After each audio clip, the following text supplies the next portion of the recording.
Next collection అండి. So black with brown combination అన్నమాట. చాలా రెస్పాన్స్ వచ్చినటువంటి కలెక్షన్. సో చాలా రెస్పాన్స్ వచ్చింది. నేను కూడా రీస్టాక్ చేయడానికి కొంచెం రిస్క్ తీసుకోవాల్సి వచ్చింది. ఎందుకంటే అసలు అక్కడ అయిపోయిందంట, ఫ్యాబ్రిక్ అయిపోయిందంట.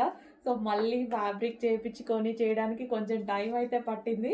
సో ఫ్యాబ్రిక్ అయితే చాలా బాగుంది. హెవీ రియాన్ మిక్స్డ్ కాటన్లో. అండ్ ఇది కలర్ కాంబినేషన్ కూడా చూసారా, డిఫరెంట్ కలర్ కాంబినేషన్. బ్లాక్ మీద బ్రౌన్ షేడ్తో మల్టీ కలర్ కాంబినేషన్. సో డిఫరెంట్గా మల్టీ కలర్స్తో వచ్చిందనమాట.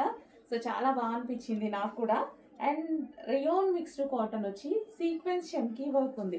డ్రెస్లో మీకు కనిపిస్తుంది కదా, ఇదంతా మనకి సీక్వెన్స్లో చెమ్కీ వర్క్ ఉంది. ఫోర్ చెమ్కీ తోటి మొత్తం లైన్ బై లైన్ మొత్తం చెమ్కీ వర్క్ చేశారు. అండ్ బెల్ట్ ఒరిజినల్ మిర్రర్తో బెల్ట్ చేశారు. సో ఒరిజినల్ మిర్రర్తో రిమూవబుల్ బెల్ట్. ఇక్కడ వచ్చేసి